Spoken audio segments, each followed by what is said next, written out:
Krishna Krishna Krishna Krishna Krishna Krishna Hey Krishna Krishna Krishna Krishna Krishna Krishna Krishna Hey Krishna Krishna Krishna Krishna Krishna Krishna Rakshamam Krishna Krishna Krishna Krishna Krishna Krishna Pahimam Rama Radhava Rama Radhava Rama Radhava Rakshamam Krishna Keshava Krishna Keshava Krishna Keshava Pahimam.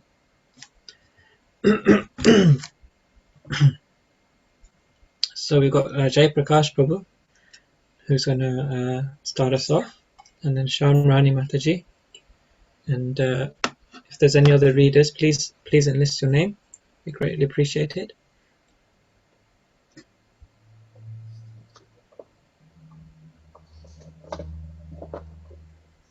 I'm getting quite a croaky voice already. Hare Krishna. Hare Krishna Prabhu. The sacrifice known as Govardhan Puja is observed in the consciousness movement. Lord Chaitanya has recommended that since Krishna is worshipable, so his land, Vrindavan and Govardhan Hill is also worshipable. To confirm this statement, Lord Krishna said the Govardhan Puja is as good as worshipping of him. From that day, Govardhan Puja has been going on and is known as Annakuta. In all the temples of Vrindavan or outside of Vrindavan, huge quantities of food are prepared in the ceremony and are very sumptuously distributed to the general population. Sometimes the food is thrown to the crowds and they enjoy collecting it off the ground.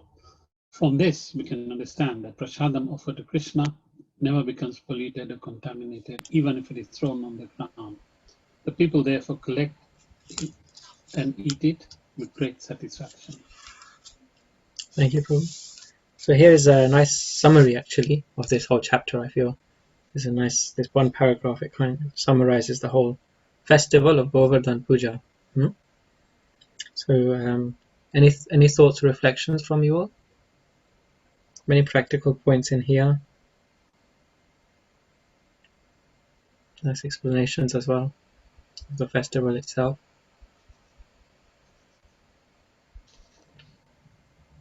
So previously we were just reading about how Krishna has convinced his father that he must do the Govardhan Puja, and his father basically said, okay, we'll do Govardhan Puja after we've done the Indra Puja. And Krishna was adamant that they do the Govardhan Puja with all of the worship meant for Indra, using that to do Govardhan Puja. So Nanda Maharaj has agreed, and so now Prabhupada is kind of summarizing here now this ceremony, Govardhan Puja ceremony.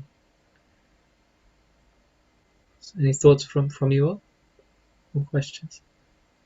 I just picked up one bit. It says that Lord Krishna said the Govardhan Puja is as good as worship of him. So that's it shows, isn't it, how important worshipping Govardhan, you actually worshipping Krishna, and that's really amazing. Very special, yeah. Very special. A very special kind of worship, isn't it, to worship Govardhan Hill? And we can worship Govardhan Hill in different ways, isn't it? Yes. So what are some of the ways you can think of worshipping Govardhan Hill? There's actually many ways. Is that like I could be wrong, but kind of you do like a Govardhan Parikrama or offering, as it says here, isn't it, like a big uncut of food offering and. Yeah, that's a couple of the ways, yeah. So we can physically go to Giriraj, we can go to Govardhan Hill physically and actually circumambulate him. We can honor the day itself, the Govardhan Puja day itself, by giving unquote to him. Yeah. Anyone else think of other ways which Govardhan is worshipped?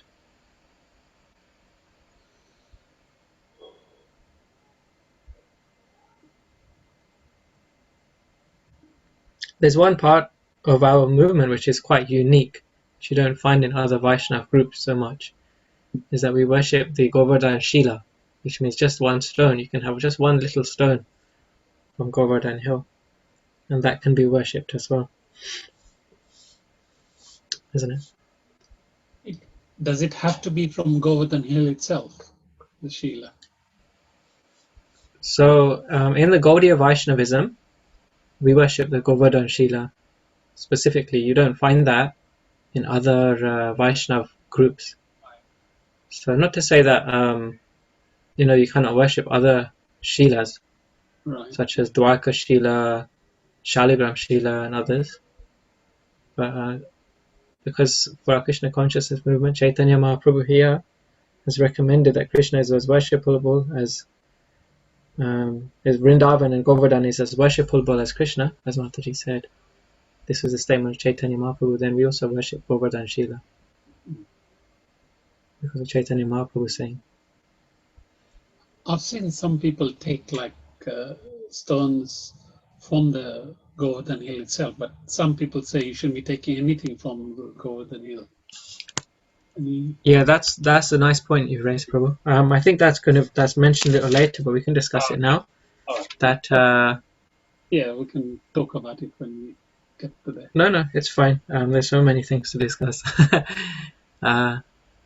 Since you brought it up, yeah. Sometimes it's said that if you take a Govardhan Shila from Govardhan Hill, then you should replace that Shila with an equal a stone an equal stone in value, in weight, in gold. Right. So if you take a large stone, be prepared to have a large lump of gold with you to replace. And as you know, if you're ever going down around Govardhan Hill, you typically won't see lots of gold blocks there. So people are not taking the stones in that way. Otherwise, you'll just see big mounds of gold there. Of course, there's other reasons people will take those as well. Come to Govardhan to take a Govardhan Shila, end up taking a block of gold instead. But you can also be given a Govardhan Shila by a Brajavasi. That's another method of getting a Govardhan Shila. That if you're gifted one. I don't know if Madhuri Mataji has some more points to say. She's a pujari. I don't know if anybody knew this, but in our temple, ISKCON London, Radha London Ishwar Temple, Prabhupada instructed that all of the bhog offerings for Radha London Ishwar, they're accepted by Govardhan. There's a Govardhan at the lotus feet of Krishna, isn't it, in our temple? So all offerings are accepted by him on behalf of Radha London Ishwar. Radha London Ishwar are not getting the offerings, but Govardhan, he's taking them. So in our temple, we have a very special connection with Govardhan in that way also. Yeah, Hare Krishna. We can hear you now, Mataji. Hare Krishna. Yeah. But I didn't want to give away all of the secrets. No, it's okay. No. Yeah, it's all the service is taken by Govardhan, Kiri Govardhan. Dressing, everything. We don't bathe Radha Raneshwar because so we don't have we have got Utsav deities of Radha Krishna, but we just use them only for Janmashtami and that. But the daily service, Prabhupada has said that Govardhan is taking. So we bathe with Govardhan and that. And Radha Krishna, we just wipe them up with cloth and that. So every service, Kiri Govardhan takes it. So we are very fortunate that Prabhupada has given us Kiri Govardhan service. I'm so glad you mentioned Otherwise, that, if you see every other temple, any temples you will see, they will have Radha Krishna deities, small deities, to be served in place of bigger deities, because you can't bathe every day big deities. So always small deities are worshipped, bathing and changing and everything. Only big deities are changed. But for Radha Laneshwar, really lot of unique things Prabhupada has given. And actually, Krishna has arrived there in a unique way as well. If you see, don't know this, so everybody must be knowing how Radha Laneshwar came to Soho Street, how Prabhupada Yeah, kidnapped them. That's what it that's a says. story for another day. That's quite a big adventure. Yeah. Yeah. So yeah, Yeah, there are lots of, so yeah, when Govardhan Puja, yeah, we used to have the deity and we dress them, and everything we give on that day on Govardhan Puja, and circulating the Govardhan is actually same as going and circulating Govardhan at Vrindavan. So if you come and circulate them at Soho Street, you get the same benefit. I sometimes take advantage of that by I going for a can't japa hear walk. you. I go for a japa walk around that block, you know. Sachinanda Because Prabhu, I can't hear you. you're unable to hear me. Can anyone else hear me? Is the sound clear from me? Yeah, we can hear you. Yeah, we can. I can hear you. All clear. Could you hear everyone else, Mataji, or just you can't hear me?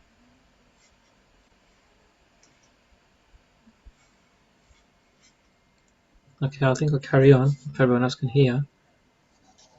Okay. Yeah.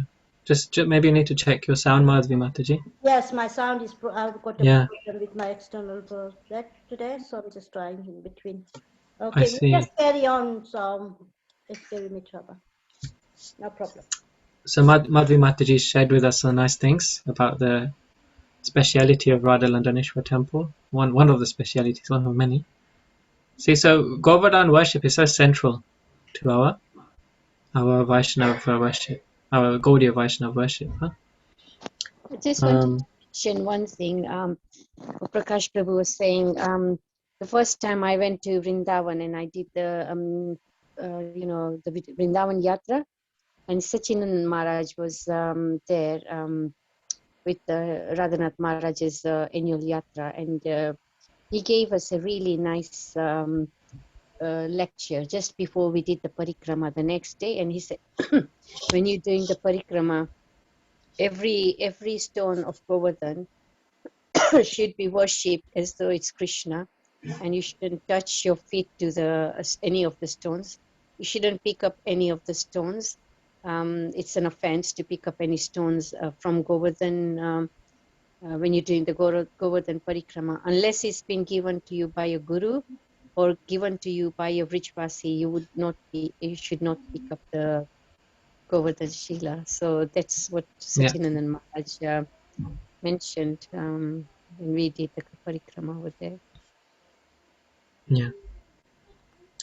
Yeah, and then one thing more to add to Champaklata's thing. Even though you've been given by Rajvasi, your guru you should have permission from your guru to worship there. You can't start worship without your guru. Yeah, that's true as well. Yeah, that's true. Yeah. So apart from this, one other point about Govardhan worship is that there are no rules and regulations given in scripture for worship of Govardhan. So you'll find that there's so many rules for worshipping Archa Vigraha, the deities. There's so many rules given for worshipping Shalagram Shila. There's so many rules for Dham Seva, how you go to the holy place and serve the Dham. And there are, different offenses and different benefits you can get from all of these different types of worship.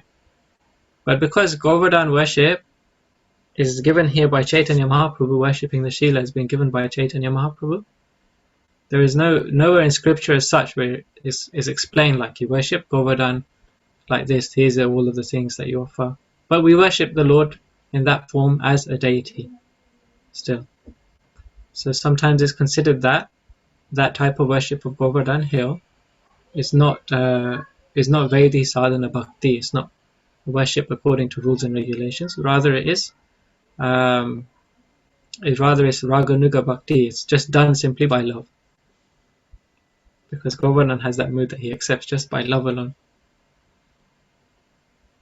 Yeah, Is that right, Mataji? That is the reason that on Govardhan Puja Day, we allow anyone to cook and bring the bhoga for Govardhan. So he accepts everyone. It's just like 2 days, like Jagannath accepts everybody's prasad bhoga on Rath Yatra Day. And Giri Govardhan you can offer it anytime. So That's the way that it's not much service. If you haven't got any deities, you can still worship the photo of the Giri Govardhan. It's simple thing at home if you want to, but not the Giri itself, unless your guru instructs you and your guru shows you how to worship that Giri. yeah. Thanks for adding that, Mataji. Does anyone else like to comment on this paragraph? Prabhupada summarized very nicely how to worship Govardhan hill here. It's mentioned about the food as well, which is offered at the Ankur. Did anyone read about that? What does it say there?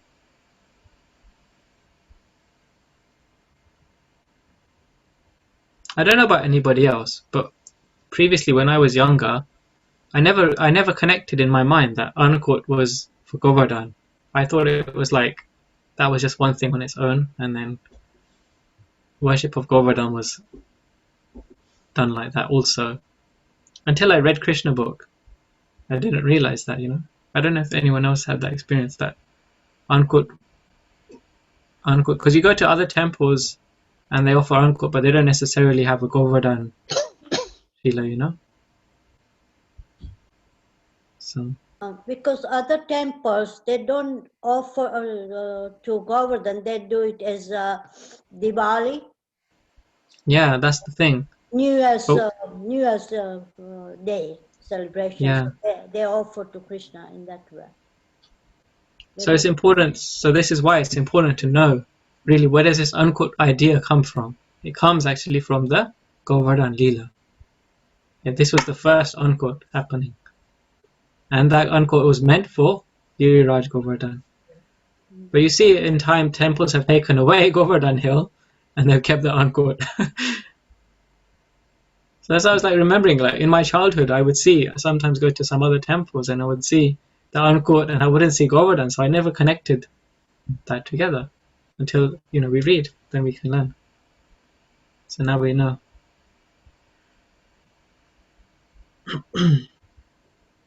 So it's mentioned here again that Ankur, then even if they distribute Ankur, they can throw it. If it's a huge Ankur, they can throw it into the crowd. Devotees would just go and gather it from the floor, and they can still eat it because it's pure. So that's how special this prasadam is from Govardhan.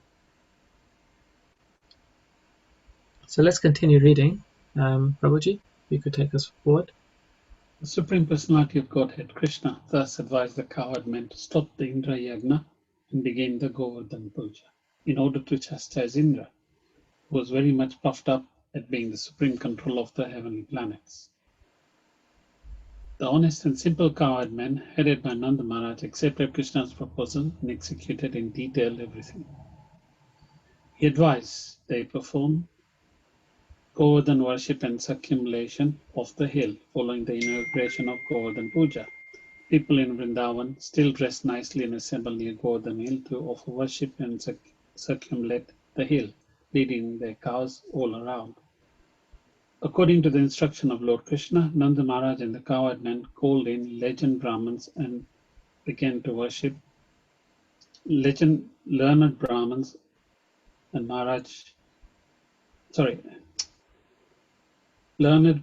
and began to worship Govardhan Hill by chanting Vedic hymns and offering prasadam. The inhabitants of Vrindavan assembled together, decorated their cows and gave them grass.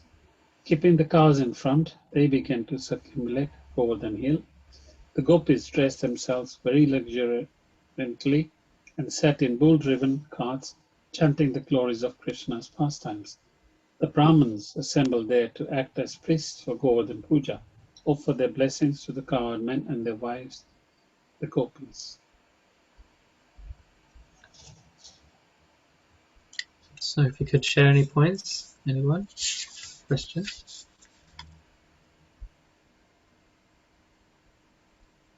Just wanted to say that Govardhan Parikrama is very important. Even in his last days, Srila Prabhupada wanted to do Govardhan Parikrama.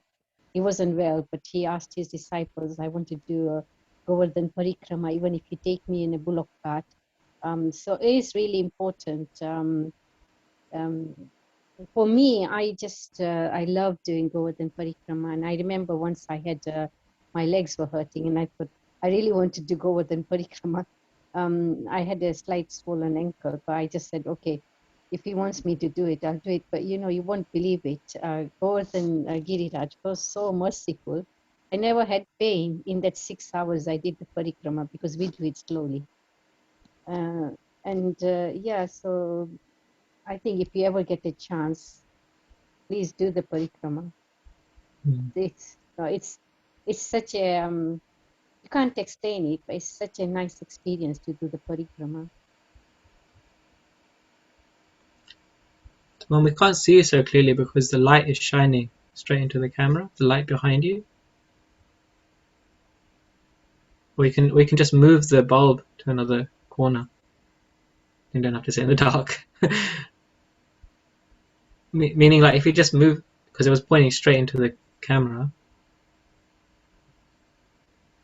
That's a really nice point you made, actually. You know, Srila Prabhupada was lying on his deathbed. He was in his last days. It was literally, he couldn't move. Prabhupada couldn't move. You know, and his dying wish was, please take me for Govardhan. Please take me for Govardhan Parikram. Prabhupada wanted to go for Govardhan Parikram, and he couldn't move. And the devotee said, how can we take you, Prabhupada? You're so frail, so fragile. The devotees were afraid that if they moved Prabhupada, then his body may get injured. But still, Prabhupada was asking, please take me. He would ask this one, he would ask that one. Huh? It's so amazing. Prabhupada, he had that love. He just wanted to do Govardhan Puja. Then they had to make plans. Prabhupada was saying, okay, then you can take me on a palanquin. You can take me lying down. You can carry me. And then this was actually, when you read the pastime, this formed two groups of devotees. There was one group who was saying, yes, we should just do everything Prabhupada says.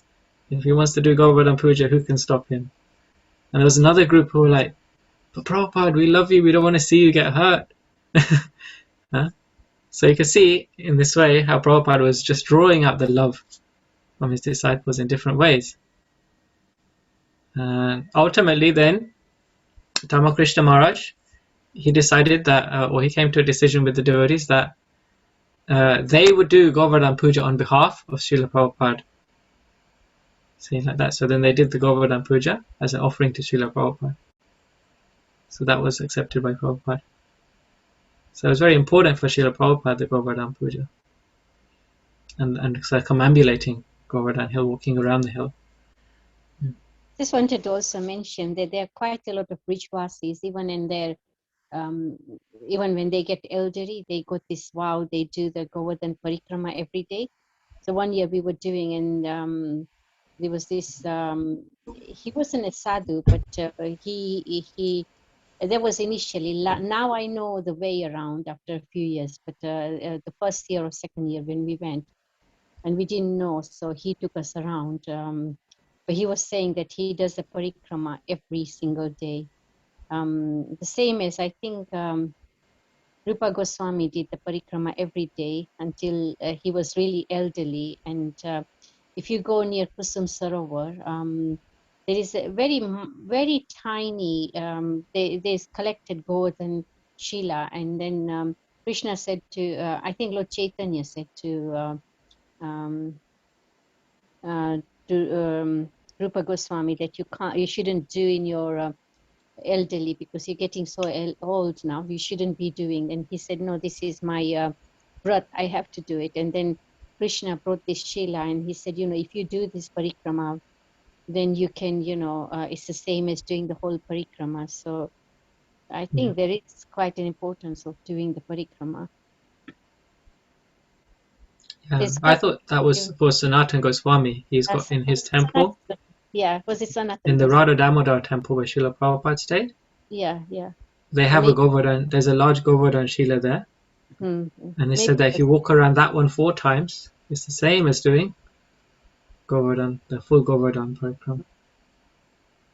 Is that the one, Mom? Yeah. I think so, but if you go near Kusum Sarovar, there is like a pile of there is a really nice Radhaban Bihari temple, and then if you walk there, there's Gwalpokar, and near Gwalpokar there is a big Shila which has got Krishna's footprint, and it's got like the stick of Krishna, it's got a footprint of that. And beside, just if you walk a little bit further down, there is like a couple of Shilas, and that's what one of the bridge passes told me, that you could, that was what it was. Yeah. I might be wrong, but yeah, that's what they told us. Yeah, so there are devotees who actually go and they do Govardhan Puja every single day. For them, it's like a daily festival, Govardhan Parikrama. And there's some devotees who don't. Sometimes there's devotees who go by car. They just zoom around by car. The first time we went as a family, we only went to Vrindavan for 3 days. So the first day, or one of the 3 days, we just went by car because it was a short trip. So we wanted to see so many things. But then obviously in future we got the opportunity. Then we could walk. There are devotees who walk around. They go by bullock cart or they walk around. Some devotees, they do Dandavat Parikram around Govardhan Hill. Does anyone know what that is? Shamrani Mataji, do you know what that is? Yeah, it's when you lie down, kind of, isn't it? And then I've seen it. Even I've seen it by the Vrindavan Parikrama as well. So they lie down on the kind of on the way, and then they put the stone there, and then that's gonna be the next step, kind of. So they do like that whole round. They Govardhan and in the Vrindavan Parikrama as well. And I mean, that is really amazing. That's astonishing, isn't it? Absolutely. Can you imagine?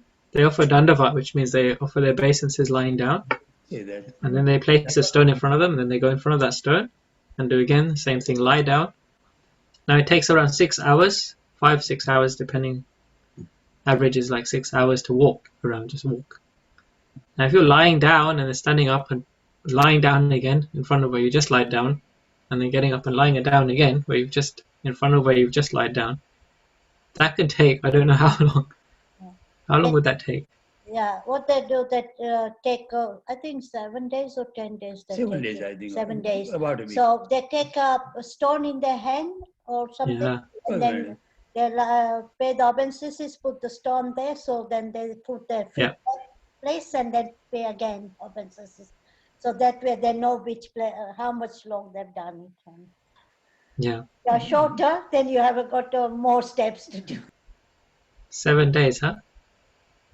Now then there's some devotees, you think that's extreme? There's some devotees who put one stone and they go the next Dandavat. There's some devotees who do a Dandavat and they put another stone, and do a Dandavat in the same spot and put another stone.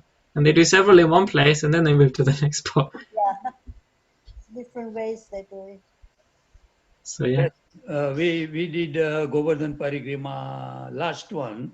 We did quite few times actually. But last one was about 4 years ago. Moonlight one. And we wanted to do in a moonlight. Yeah. So we started about 9 o'clock at night and finished 4 o'clock in the morning.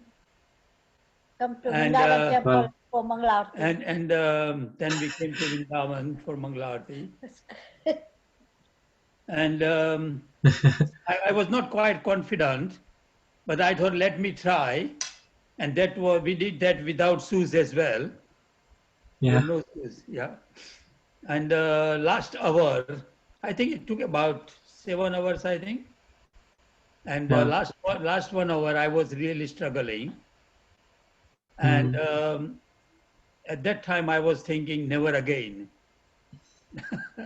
But now I'm realizing, good thing I did it, because now my health is changing, you know. I had open heart surgery in last September.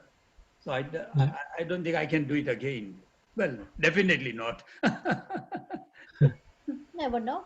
Krishna would know if your I desire mean, should that be way, there. not that way, no. Your desire Okay, should by rickshaw or by car, yeah, that's fine.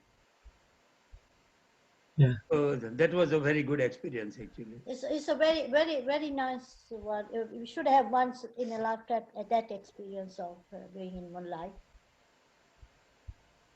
Definitely, yeah. So Yeah. there's so much we can say, isn't it, about Govardhan Parikrama and how it's done.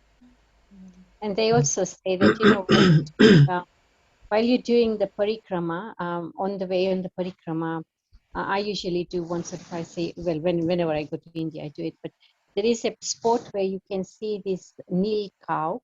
They're like a Shyam cow, and they look like cow, but they're slightly different. But it's so auspicious to see that cow, and that cow is so sometimes, if you're lucky and if you're blessed, you can see those cow grazing. You can't see them from near, but you can see them grazing on the hill itself, while you're walking.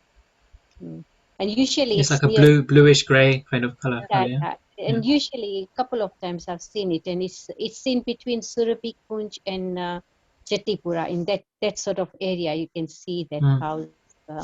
It's really like, if you're fortunate, you can see it. Not always, but if you're fortunate on that, yeah.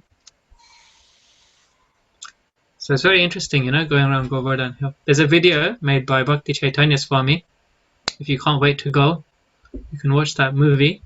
Maharaj has gone a step-by-step tour, and you can see all of the holy places. Maharaj films them, and he describes them beautifully. And you get a real feeling what it's like going around Govardhan. If you like, I can post a picture of Govardhan, which it says where all the kunds are, because I picked up a map from Radhaban Bihari temple. I always pick it up from there, and it tells you about all the kundas, like, Apsara Kund and all the various kunds, So if you want, I'll send it to you. You can post it on the group if you like. It's a nice parikrama route, yeah. All right then. Yeah, once we did a Govardhan Puja with Yatra with Radha Maharaj. We cooked there, yeah, and so we all had to carry the pots on our head. Radha Maharaj said all gopis should carry the pots on their head. And Prabhu said, and they had it really at the same spot where Prabhupada did it. It was done first time. After that, they haven't done it. So it was really, we cooked on the, that fire with the woods and all that on that. So it was like really eyes and that. Well, we really had it, and then we was put on. Then we had a big pile of banana. And Mara said, nobody touches the banana in the end when we were taking all the prasada. And give it to monkeys. That's for the monkeys, and monkeys were waiting on the trees, just for us to leave so they can have it. And as soon as we all left, they jumped into that and got all the bananas.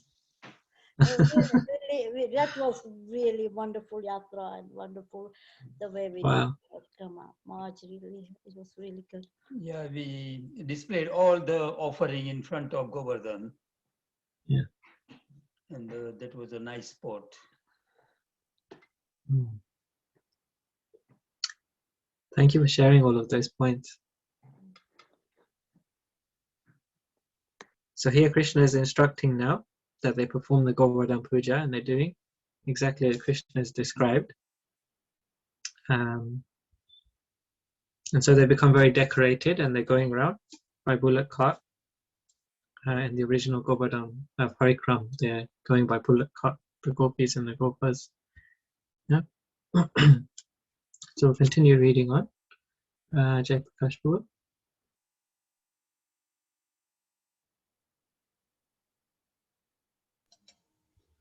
When everything was complete, Krishna assumed a great transcendental form, and he declared to the inhabitants of Vrindavan that he was himself Govardhan Hill, in order to convince the devotees that Govardhan Hill and Krishna himself are identical.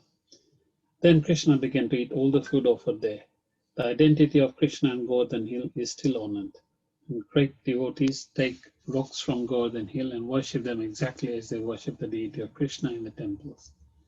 The followers of Krishna consciousness movement may therefore collect small rocks or pebbles from Govardhan Hill and worship them at home, because this worship is as good as the deity worship. The form of Krishna, who began to eat offerings, was separately constituted, and Krishna himself, along with the other inhabitants of Vrindavan, offered obeisances to the deity as well as Govardhan Hill. In offering obeisances to the huge form of Krishna and Govardhan Hill, Krishna declared, "Just see how Govardhan Hill has assumed this huge form and is favoring us by accepting all the offerings." Krishna also declared at that meeting, "One who neglects the worship of Govardhan Puja, as I personally conducting it, will not be happy. There are many snakes on Govardhan Hill, and persons neglecting the prescribed duty of Govardhan Puja will be bitten by these snakes and killed. In order to assure the good fortune of the cows themselves, all the people of Vrindavan near Govardhan must worship the hill as prescribed by me." Thus, performing the Govardhan Puja sacrifice, all the inhabitants of Vrindavan followed the instructions of Krishna, the son of Vasudeva, and afterwards they returned to their respective homes. Thus ends the Bhaktivedanta purport of the 24th chapter of Krishna, worshipping Govardhan Hill. Thank you, Prabhu. Right, so now Krishna has done a very mystical, magical feat here. Yeah, what was that?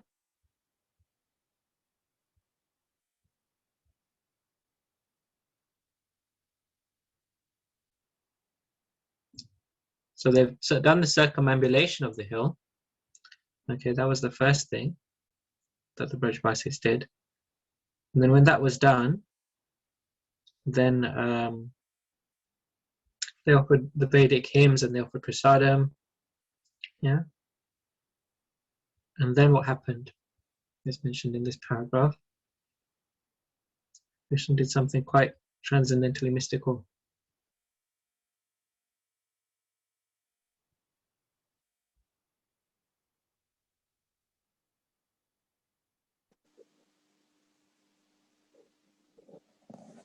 Hare Krishna, Prabhu. Hare Krishna. So he saying he assumed the transcendental form and declared to the inhabitants of Vrindavan that he is Govardhan Hill himself. So he revealed that to the inhabitants of Vrindavan. Yeah, and how did he do that? How did he show himself as Govardhan Hill?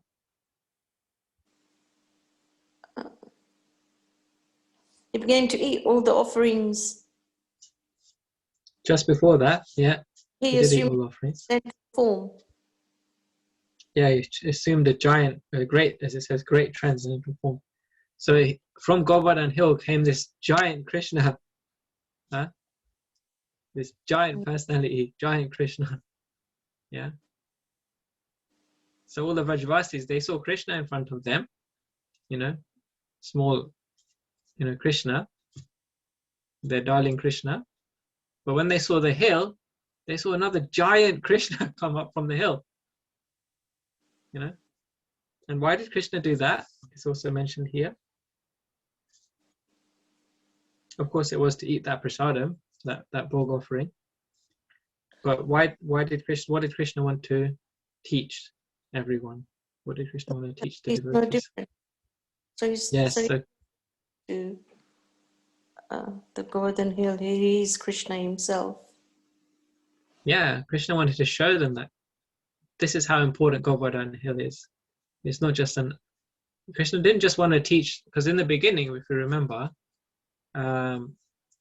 Krishna was trying to convince his father not to worship Indra. Yeah. And did Krishna just say worship me? at that time, what did Krishna say in summary? Just very brief. Krishna started talking all this other philosophy, right? Does anyone remember like how Krishna started that?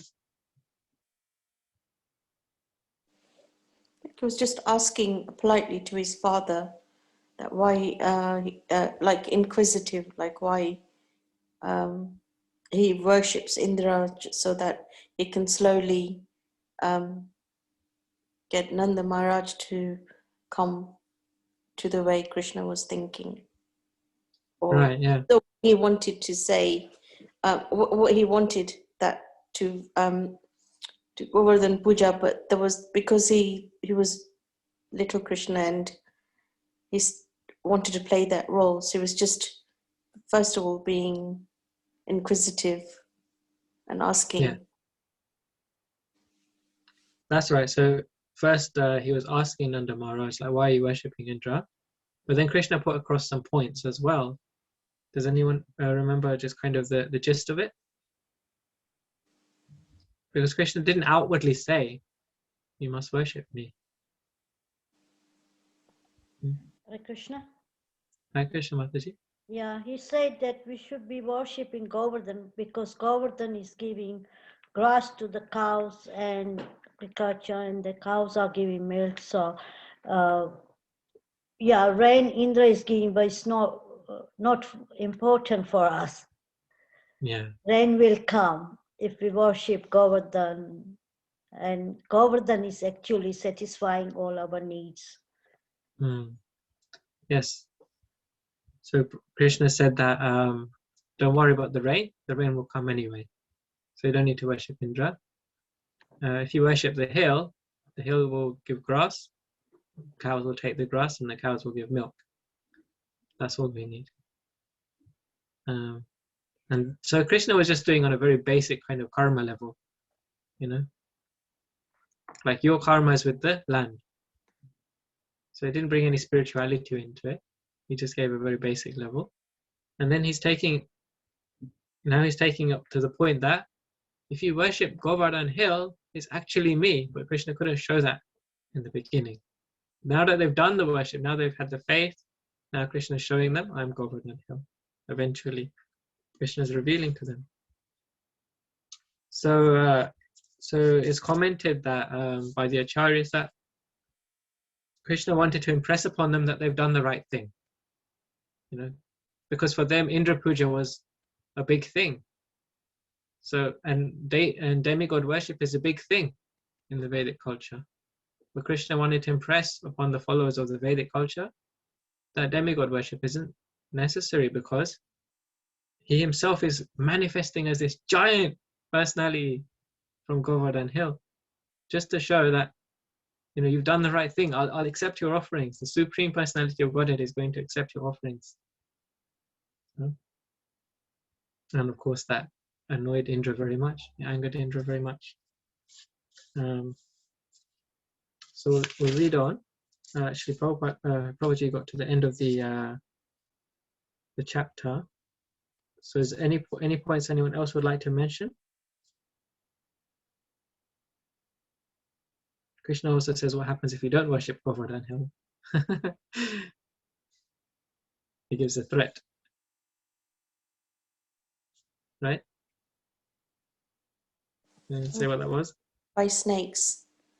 Sorry? You get bitten by snakes and then you'll die. Yeah. So Krishna gives a threat as well. Like, if you still don't believe me, after he shows a giant form of Govardhan, himself as Govardhan hill, then he says, if you still don't believe me, snakes are going to come bite you. Just to rub it in a little bit more. Yeah. So there's a more details to this pastime actually. Would you like to hear some more? Some more of the sweet stories that the Brajbasis tell, or would you like to continue to the next chapter? Listen to the story. Yeah. So actually what happened, they offered all of the bhoga, all of the food items to Govardhan hill. And he accepted it in one go. He just ate everything, consumed it. One go, finished. But that wasn't all. It wasn't the end. Because what happened next? Does anyone remember? You've been asking more. Yes, there was a very famous. Any more something? I can't exactly remember the name. How it was asking more and more. Anyor. Yes, Yeah, Anyor. that's right. So then, famous phrase for the devotees. Govardhan Hill, he roared loudly, Aniyor, Aniyor. Can everyone say? Aniyor. Yes, very favorite saying of the What's that Vajasis. mean, Prabhuji? What does it mean? Who can say what it means? Give me more. Give me more prasadam. Give me more prasadam. Aniyor, I want more. So he finished his whole feast that was meant for Indra in one go. Then he said, I want more. Now he'd already consumed all the feast, all the pots, all the pans, everything was gone. Yeah. So what did they have to do? Anyone say? What happened? Yeah, they gave him tulsi. They They offered had it, to cook. They had to cook another feast actually. and then after that they gave a tulsi leaf. So they all had to go into their kitchens and again, new pots, new pans, new everything, cook another feast, all from scratch again, from the beginning. Right? And then they brought it to Govardhan Hill again, and the Brahmanas chanted their mantras. Everything was done all over again. So actually it wasn't like it was just over, finished, okay, happy festival, go home. But there was no prasadam for them. Govardhan ate all of it. Right? After going around Govardhan Parikram, and those who've gone, they know how long it is. Right? You'd want to have some prasadam after that, right? But they made that feast, and Aniyor, he ate it and he wants more. Right? So they had to make the whole feast again. And then what happened? After they placed that feast there?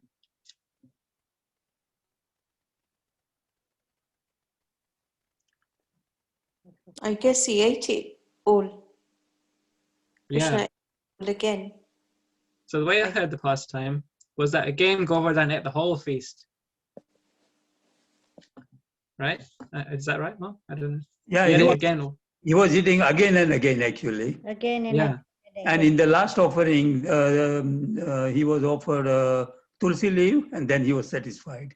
That's what That's right, yes. That's the reason we offer tulsi to his bhoga, so we get some Mahaprasadam. Otherwise, Nishwa, we would have everything. We would have get the Mahaprasad. So That's devotee right. by offering tulsi in his bhoga. That's what we say. Yeah. To get That's Mahaprasad, right. we offer him tulsi, so he doesn't take all of it. So does it eat it all? Yeah. So this is the system that he ate all of it and they cooked again. And then he ate all of it again. As I heard from Dina Bandhu Prabhu, as I can remember, he said they cooked again. And then again he ate all of it. And then again they had to cook. And it was actually Lord Balaram, he said, but if you put a tulsi leaf on the top, then you'll get some Mahaprasadam. So Balaram, he let them in on the secret.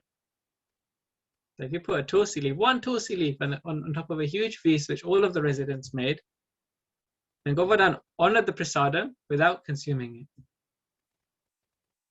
So if anyone asks, why is the food still there? Sometimes new people say, if Krishna accepted the offering, why is the food still there? That's actually his mercy. Huh? So then they got to take prasadam. Actually got to take prasadam from Krishna. Everyone who was present got to take Krishna prasadam. So this is the pastime of Aniyor, and there's actually a place called Aniyor, right? At Govardhan. There is a place, Aniyor. It's near Chetipura. Okay. It's just going past the Surabhi Kunj. There is Chetipura where it's called Aniyor, I think. It's around there. So you see that. So you see that history has a physical location as well. That pastime has a physical location as well. That you can go. That place is called Anyo. So this is the wonderful thing about this pastime. Then we could finish this chapter by learning a small little prayer.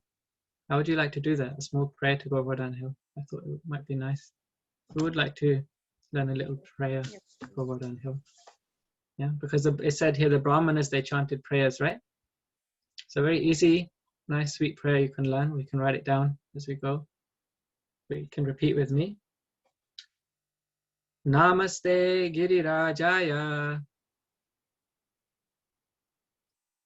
You can keep your microphone on, then we can all chant it together. Yeah, I'll say again. I'm going to put the microphone on. Namaste Girirajaya. Namaste. Shri Govardhan Namine.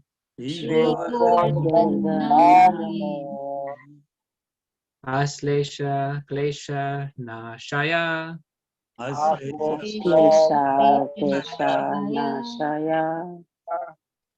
Param Ananda Daine. Param Ananda. Thank you, everyone. Govardhan Hill Ki. Yeah. Jai. Giriraj Maharaj Ki. Jai. What's the third line again, Prabhu? I'll Aslesha. go through it. I'll go through it one by one. So the first line is Namaste Girirajaya. I offer my respectful obeisances to the King of Hills, Giriraj. Sri Govardhan Namine. This King of Hills, his name is Sri Govardhan. Govardhan means the one who nourishes the cows. Then the third line is Ashlesha Klesha Nashaya. So he removes all kinds of sufferings. And Param Anandadaine, he gives the highest bliss. He's a bestower of the highest bliss, which is Krishna Prem. So he gives the highest bliss. So there's a wonderful prayer to please Govardhan next time you go see Giriraj at the temple or anywhere else for that matter. And the photo, Shamrani Mataji manifested Giriraj for us as we were chanting the prayer. See how pleased Govardhan is. He just came to see us while we were chanting. He was back in Vrindavan. Yay. Yay. There you go, see? It works. As soon as you say this prayer, Govardhan manifest. So a wonderful prayer you can all learn end of this chapter. Prabhuji, I have a question. Hare Krishna, Kirtika Mataji. Hare Krishna, Prabhuji. Prabhuji, we see Srinathji, another form of Krishna, holding the Govardhan mountain. So Yes. is that the Swarup that the Brijvasis saw? I just need clarification because I'm confused. Yeah, that's right. We'll come to that in the next chapter. But yes, that's when Krishna picks up the Govardhan hill, which is why that form of Giridhari or Srinathji is holding the hill with his left pinky, little finger of his left hand. Okay, so that's that form. Thank you, Prabhuji. Yeah, and we'll come on to that more in the next chapter also. So at this stage, they've just done the Govardhan Puja. And in the next chapter is Indra's rage. And then Krishna has to save all of the Brajvasis. Right? So without giving too much away, let's continue. So Shamrani Mataji is the next reader. Is that right? Yeah. Okay, so over to you. Chapter 25. Hare Krishna. The title is Devastating Rainfall in Vrindavan. When Indra understood that the sacrifice offered by the cowherd man in Vrindavan was stopped by Krishna, he became angry, and he vented his anger upon the inhabitants of Vrindavan, who were headed by Nanda Maharaj. Although Indra knew perfectly well that Krishna was personally protecting them, As the director of different kinds of clouds, Indra called for the Samvartaka. This cloud is invited when there is a need to devastate the whole cosmic manifestation. The Samvartaka was ordered by Indra to go over Vrindavan and inundate the whole area with an extensive flood. Demonically, Indra thought himself to be the all-powerful Supreme Personality. When demons became very powerful, they defied the Supreme Controller, the Personality of Godhead. Indra, though not a demon, was puffed up by his material position, and he wanted to challenge the Supreme Controller. He thought himself, at least for the time being, as powerful as Krishna. Indra said, "Just see the impudence of the inhabitants of Vrindavan. They are simply inhabitants of the forest, but being infatuated with their friend Krishna, who is nothing but an ordinary human being, they have dared to defy the demigods."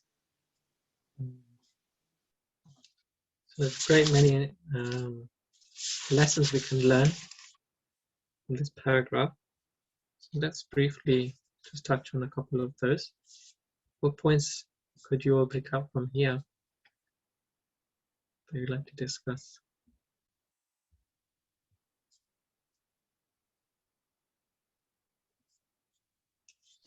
So, Hare Krishna. So Indra became angry because he wasn't being worshipped, and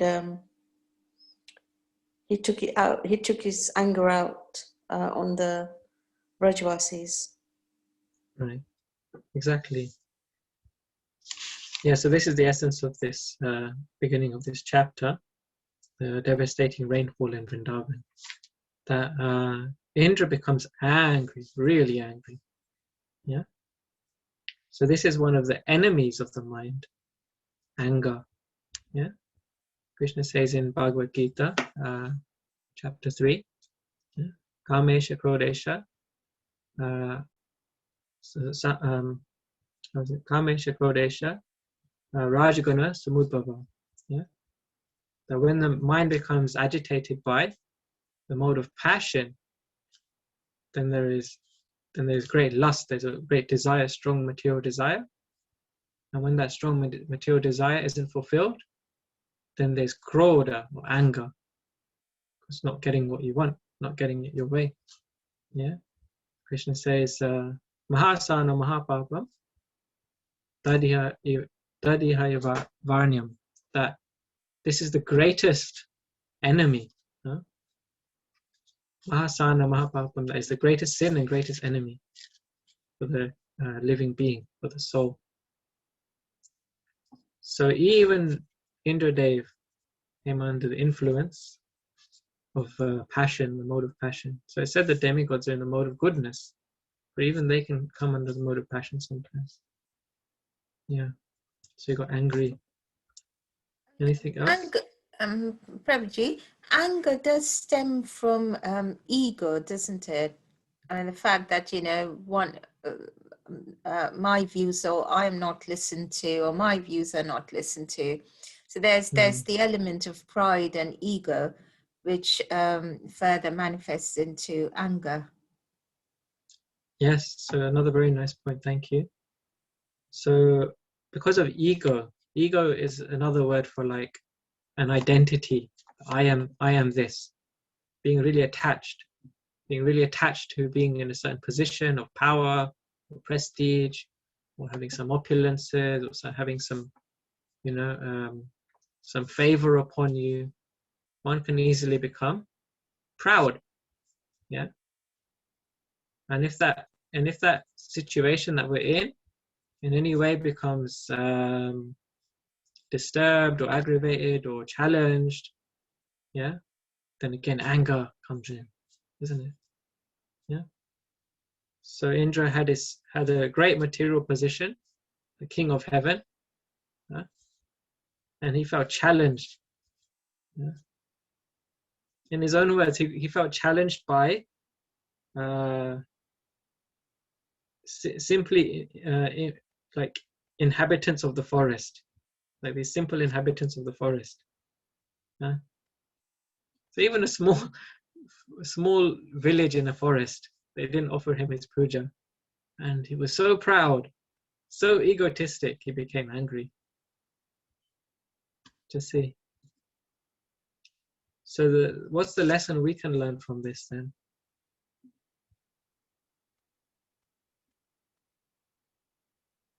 So we've read that, we've heard that lust and anger, greed, they're very dangerous.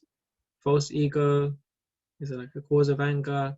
So what can we learn from this? How can we avoid getting into these situations of difficulty in our spiritual life? Humility. Humility, yeah. Sorry, who said that? I didn't see. And Charlie. Hare Krishna. Humility, you said, yeah? Yeah. Okay. Can you say a little more? I mean, it's in all the chapters of Krishna book. I mean, somewhere or the other, this quality is being mentioned all the time throughout the beginning. Whether it's killing the demons, their pride led to, or their faults led to them not being humble enough, and then that brought their downfalls right to the last chapter, when the Brahmins, again, they were very proud, they were very sure of themselves, and right at the end they had to become humble enough to realize the real meaning of the whole thing that happened. So unless and until one is humble enough, one can't see the true picture, because the ego covers the reality. Yes, the false ego covers the reality. Yeah, and like you said, nice point, that this is a theme that occurs again and again and again through the scriptures, isn't it? Yeah. And not just in Krishna, but we find throughout the Bhagavatam, Indra is, he's challenged with this again and again, this anartha, this unwanted pride. He's challenged with it again and again. So because of Krishna's favor upon him, he is a devotee, and because of Krishna's favor upon him, Krishna has given him a position in this material world to serve. But because of the pride that came with that position, Indra has this challenge, this difficulty. It becomes proud. Instead of being humble, that I've been given such a great service by Krishna, let me try and do this to the best of whatever little ability I have. He is given power to serve others, but he's misusing the power, like other devotees. Misusing, yeah, misusing the power. So that's a great lesson that with Krishna consciousness, Krishna can give us all kind of facilities, providing we don't misuse them, because instantly Krishna can take them all away. So where's an example of someone who's been given such great facilities and they've used it in the service of Krishna? So for us, learning lesson is we should not misuse our free will given by Krishna. Yeah, we shouldn't misuse our free will. Yeah. Also, it's not that we should necessarily avoid taking on responsibility. No. I don't want to do that. We shouldn't avoid anything that comes with position of power, but we should use responsibly. So you see, Prabhupada, he came to America with nothing at all, practically, and Krishna gave him everything, but Srila Prabhupada never misused one penny. Prabhupada was so careful that everything was used in the service of Krishna. He would chastise his disciples so heavily if they negligently dealt with any of the resources, because he truly believed that everything was given by Krishna. And Krishna could take everything away if he wanted to. So this is just another same principle on the other way around. Krishna can give everything and be used properly. Can be used properly as well. So it shouldn't be that we should avoid, but we should accept and use responsibly. That's our principle.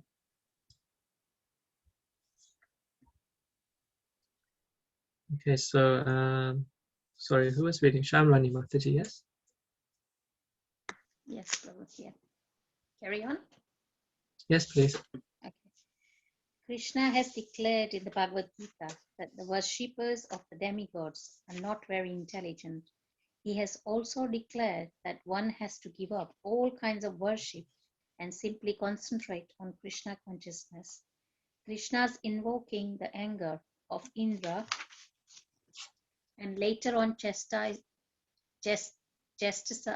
him is a clear indication to his devotee that those who are engaged in Krishna consciousness have no need to worship any demigod. Even if it is found that the demigods has become angry, Krishna gives his devotees all protection and they should completely depend on his mercy. Right. So could we have any comments on this, please?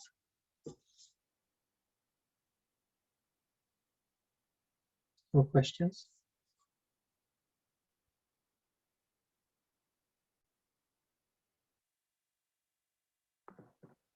Hare Krishna. Yeah, the last line is very important for us to advance in our Krishna consciousness, that Krishna gives his devotee all protection and they should completely depend on his mercy.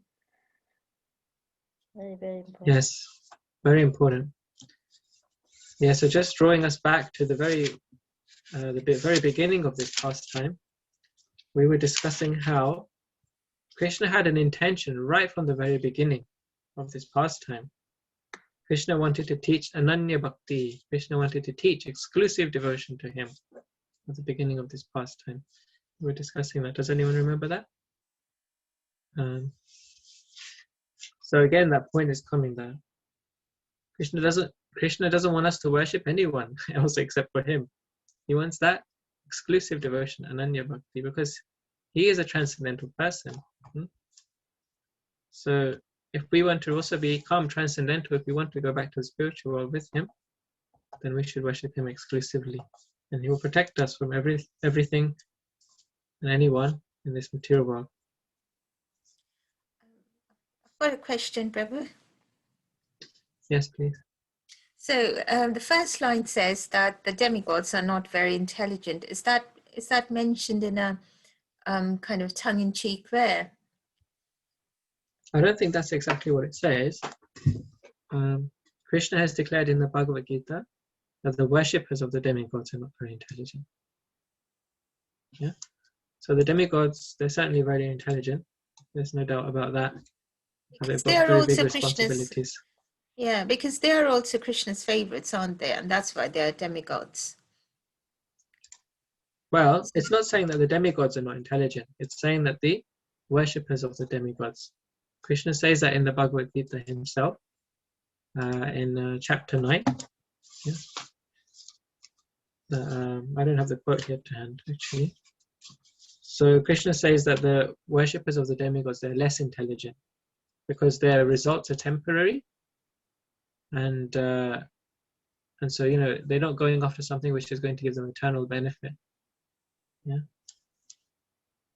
So basically, worshipping the demigods becomes entangling. We become more entangled in the material nature because we worship the demigod and we get what we want. And then that cycle continues. We just continue repeated birth and death. We don't actually come out of this universe and go back to the spiritual world.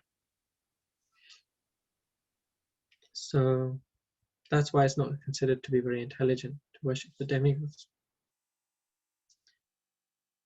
But at the same time, of course, the demigods are dear to Krishna to some extent, that Krishna always protects them. Indra, in particular, Krishna saves him on so many occasions. those of us who are hearing the Srimad Bhagavatam daily, who are reading in that group, we've just gone through the pastime of Prithu Maharaj. And even then, Prithu Maharaj, he was performing these Ashwamedha Yagyas, and he was getting up to, 97, 98, 99. It's known that when you get to 100 of these Yagyas, then you can become Indra. And so Indra was feeling threatened that he's done 99. So he came to steal the horse of the Yagya. But it's a long pastime, but ultimately, Krishna protected Indra. Ultimately, Krishna said to Prithu Maharaj, you don't need to finish your 100 or sacrifice. We know you can do it. It's no problem for you. Just leave Indra alone. So it was a long story, but so in many times you see that Krishna protects the devas like that. And at the same time, Krishna puts them in these situations so that we can learn. They're going through these situations so that we can learn.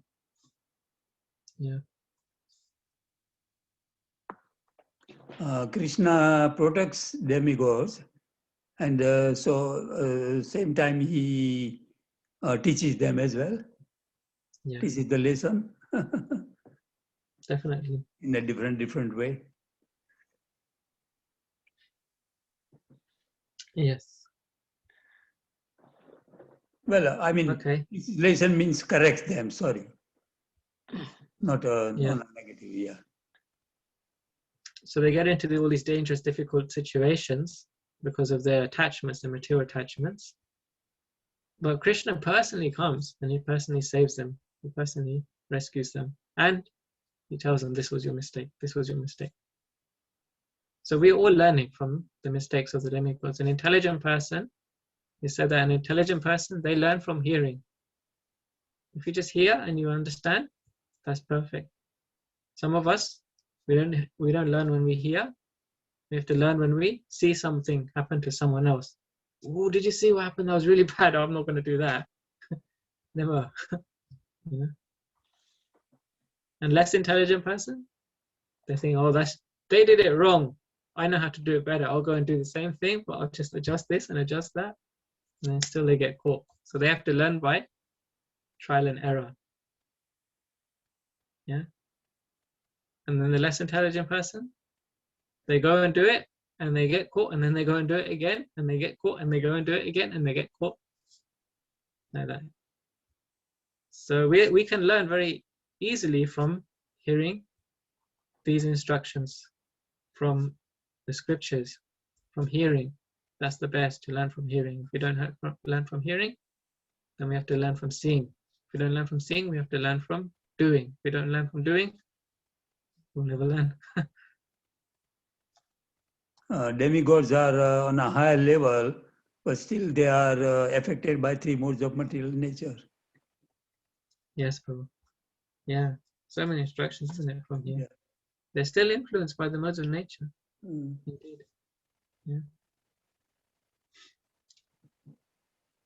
So we've just been reading the pastime of Mohinimurti recently, who is an incarnation of Krishna. And Mohinimurti is a female incarnation of Krishna. It's so beautiful that even Lord Shiva became bewildered by Mohinimurti. You see, because Lord Shiva is non-different from Vishnu, but he's in contact with the material nature. So you can even Lord Shiva could become influenced by material nature. So what to speak of us? Who are we to say, I'm so great, I'll never become illusioned, I'll never become cheated, my senses will never become imperfect. So we have all these imperfections, these 4 defects. Well, that's why it's so important, as Mataji said, we depend on Krishna, take complete shelter of his mercy, as it said here. Okay, so we've got 5 more minutes. Maybe we can read one more paragraph, I think. Who's the next reader? Sunita Mataji. Hare Krishna. Hare Krishna. Indra cursed the action of the inhabitants of Vrindavan and said, by defying the authority of the demigods, the inhabitants of Vrindavan will suffer in the material existence.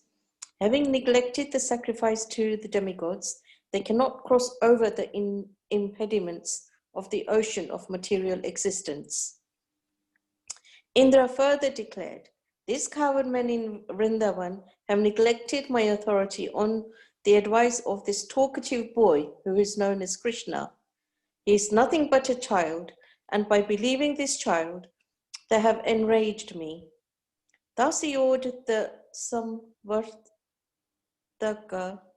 cloud to go and destroy the prosperity of Vrindavan.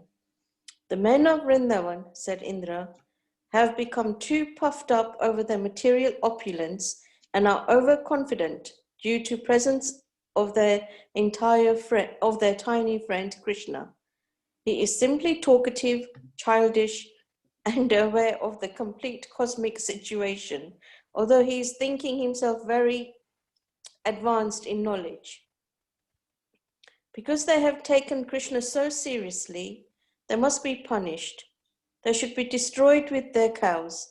In this way, Indra ordered the Samvartaka cloud to go to Vrindavan and inundate the place. Yes. So now Indra is getting so angry that he's like cursing and criticizing the residents of Vrindavan and Krishna. Yeah. With all these strong words. Yeah. Now Sridhara Swami, who is the original commentator of the Srimad Bhagavatam, he gives, so the Sanskrit can be interpreted in different ways. And of course, in one way, the way that Indra is speaking it is actually a criticism. But the Sanskrit can be interpreted in another way by Sridhar Swami. And he explains that Saraswati Devi, the goddess of learning or the goddess of speech, she brings his words about in such a way that it's a criticism as his desire, but also as a glorification by understanding the words in a different way. So it's very interesting commentary by Sridhar Swami. So would you like to hear that in the last couple of minutes? Because here he's saying that, Indra is saying that Krishna is, he's saying he's Vachalam, someone who's very talkative little boy. He doesn't stop speaking. But another interpretation of Vachalam means one who can speak according to Vedic authority. Everything he says is perfect. Then Indra says he is Balisham. So here he says that it's impudent. But another interpretation of Balisham means free from pretension. So just like a child is impudent, or in other words, he's very, carefree. But it's also free from pretension, free from, being too attached or being too, caught up and entangled in things. So that is actually Krishna's position. He's completely detached. Krishna can say and do anything he likes. Yeah. And no one can stop him. The next one is Stabdham, which means that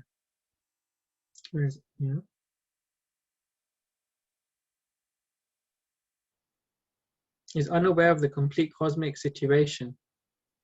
Yeah. But another interpretation is that he bows down to no one because there is no one for him to offer homage to. So he's not aware. Once he doesn't know, all the higher planetary systems and all of these things Indra is saying. But in another way, Krishna doesn't care about any of those things. What is the hierarchy of the universe? Because he doesn't have to bow down to anyone. It's not important for him. Then he says he's Agnam, which means there is nothing more for him to know because he's omniscient. He knows everything. So in one sense, it means he doesn't know anything. In another sense, he doesn't need to know anything. Whatever he knows is the right thing. Then Pandit Maninam means that he is highly honored by the knowers of the absolute truth. And then finally, there's two more then. Krishnam means that he is the supreme absolute truth, whose transcendental form is full of eternity and ecstasy. That's the meaning of Krishna. Yeah. And then Martyam means that although he is the absolute truth, he nonetheless appears in this world as a human being out of affection for his devotees.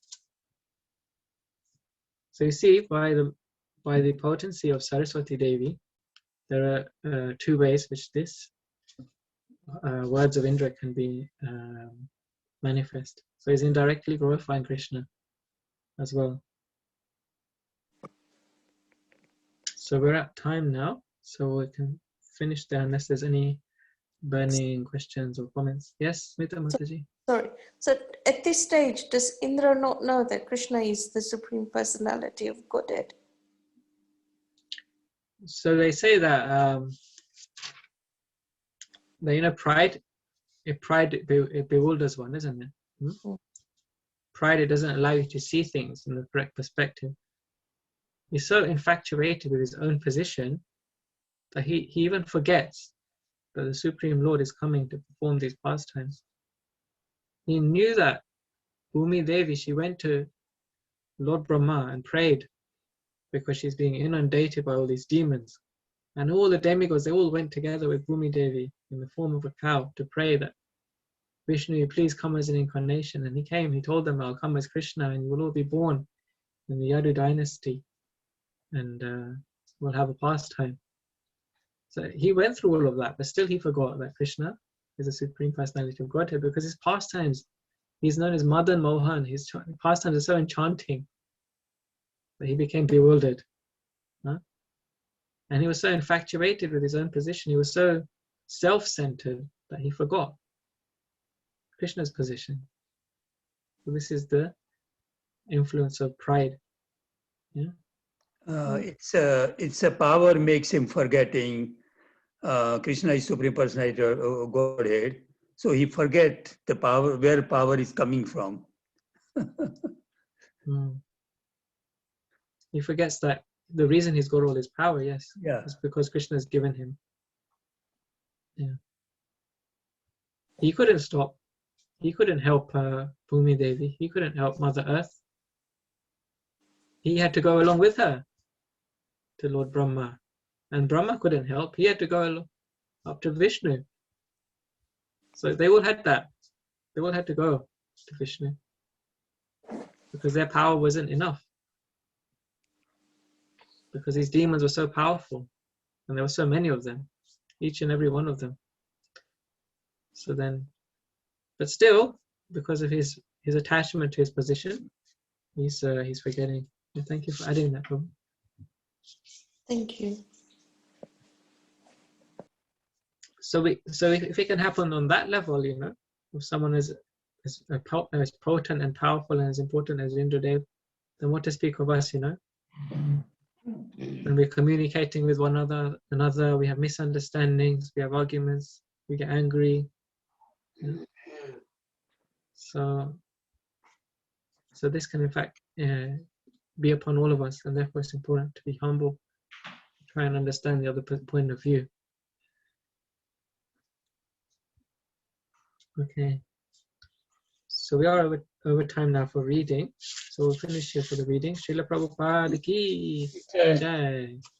Stay online. Is Lanisha here actually? Yes, Prabhu. Yeah. So I just wanted to announce about your research that you're doing. Can I announce that now? Yes, Prabhu. Thank you. Yeah. So I don't know how many of you know yet, but Lanisha is doing a piece of research to understand the effects of chanting for newcomers, right? And so if anyone would like to help out in in her research study, you can please get in touch with her. So someone who's new to chanting, she wants to just ask a few basic questions, right? And that will help her. Do you want to just say a little bit more about it? We're just trying to see if chanting helps people, like gives them like a positive impact, and what they find, what improvement they see in their lives. So yeah, that's what we're researching. So no personal information will be shared. Yeah. So I'd really personally appreciate if you could help Anisha in this effort. You know, and if you're new to chanting, then it's a great opportunity to share something for the benefit of you know, to help her and to help others actually understand when this is presented, the benefits of chanting. And it will also give you a chance to reflect for yourself, like what's been the benefits, what's been the changes in my life since I've started chanting, right? So how can they get in touch with you, Lanisha? You can contact my mom on WhatsApp, and she'll provide you with like the details. Right. So you know that Amu Mataji, she posts the meeting recordings every week on her WhatsApp group. So that would be her phone number. She's the one who's posting the meeting recordings every week, yeah?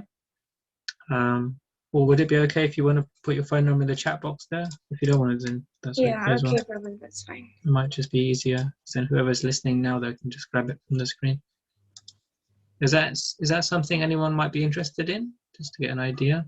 You've been chanting relatively recently. What do you call recently? Like 6 months or 1 year or a few weeks? Anisha, what do you think?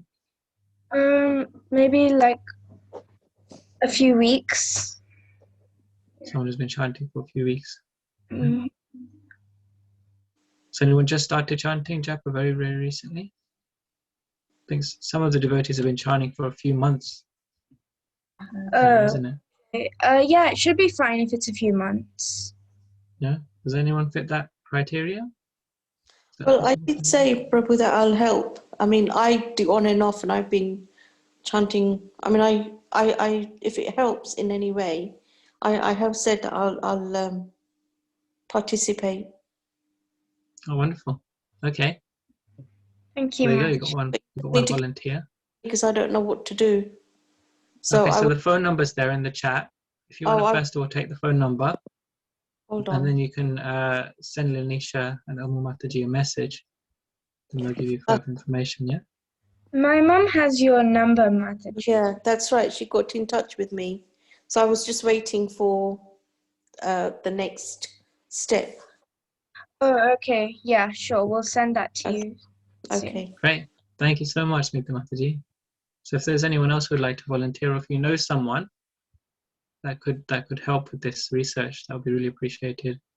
Perhaps you could suggest this to them, and then if they agree, then we can give Amu Mataji's number. Is that okay? And when do you need this by? If it's not too late already. It's okay. You can like get in touch whenever, but it would be good if it's like before next week. That'll be yeah, before next week. Okay. So we are as well. Okay. Wonderful service doing, Lanisha. Thank you. Thank you, Prabhu Krishna. Okay. So let's end here. And we're back on Thursday for the for the Gauranga book.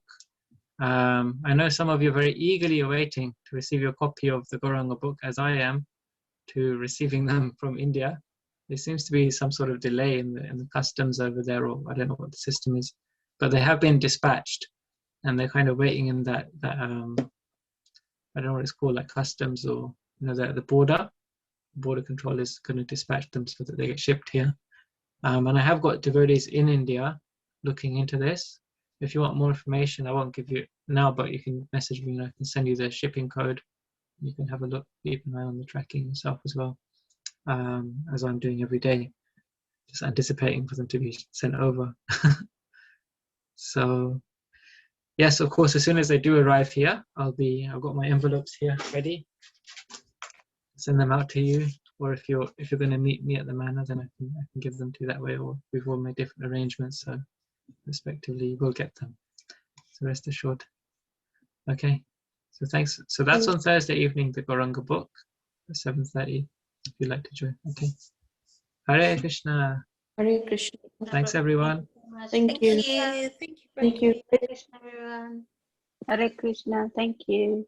Hare Krishna. Hare Krishna. Hare Krishna, Hare Krishna, Krishna Krishna, Hare Krishna. Hare Rama, Rama Rama, Hare Krishna. Hare Krishna, Prabhu.